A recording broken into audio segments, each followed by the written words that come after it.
उनका नाम है स्कंद माता। हाथ जोड़ो, सब लोग ध्यान करो। सिंहासनागता नित्यम पद्मासृत करद्वयः सुभदास्तु सदा देवी स्कंद माता यशस्विनी। भगवती पराम्बा का, भगवती जगदम्बा का, भगवती नवरात्रि में दुर्गा मैया का 5वां रूप है, जिनका नाम है स्कंद माता। स्कंद किसको कहते हैं? स्कंद नाम है भगवान शंकर जी के बड़े वाले सुपुत्र स्वामी श्री कार्तिकेय जी का। और 5वीं जो देवी हैं अंशुल भैया, इनका नाम है स्कंद माता। अर्थात ये भगवान शंकर जी के जो पुत्र कार्तिकेय जी हैं उनकी मां है। कार्तिकेय जी की मां है, इसलिए इनका नाम है स्कंद माता। इनका पूजन, इनकी सेवा, इनकी आराधना करने से व्यक्ति को दिव्य ज्ञान की प्राप्ति होती है और साधना करने में उसको सफलता प्राप्त होती है और ब्रह्मचर्य के गुण इनके अंदर विद्यमान हो जाते हैं। जिनको पेट का बाबा जी ना बनना हो, जिनको चपेट का बाबा जी ना बनना हो, जिनको लपेट का बाबा जी ना बनना हो, जिनको केवल और केवल ठेठ का अर्थात असली बाबा जी बनना हो, उनके लिए स्कंद माता का पूजन करना चाहिए, जरूर करना चाहिए। स्कंद माता का पूजन करने से दिव्य ज्ञान की प्राप्ति होती है और दिव्य ज्ञान के साथ में संसार के सभी कष्टों से निवृत्ति प्राप्त हो जाती है। आपको मालूम होगा स्कंद अर्थात कार्तिकेय जी का वाहन क्या है? बोलो ना। कार्तिकेय जी का वाहन है मयूर, मोर। और मोर की विशेषता मालूम है आपको क्या है? बोलो।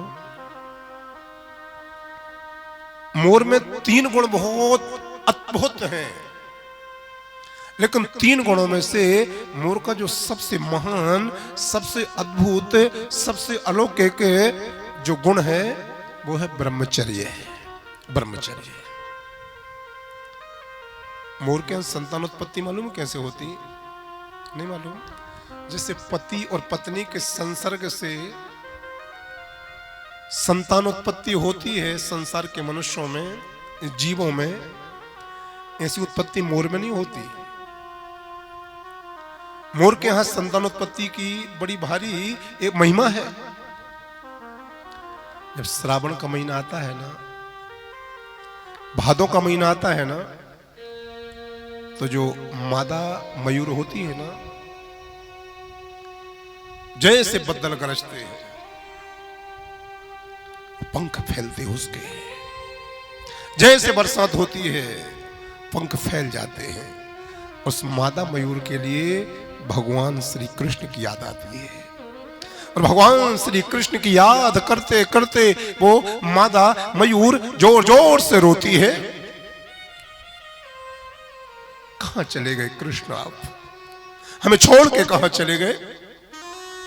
इस प्रकार से वो मयूर भगवान को याद करते करते रोती है और रोते रोते उसकी आंखों से आंसू निकलते हैं और वो मयूर अपने ही आंसुओं को पी लेती है। वो खुद के आंसू पीने से वो गर्भवती हो जाती है।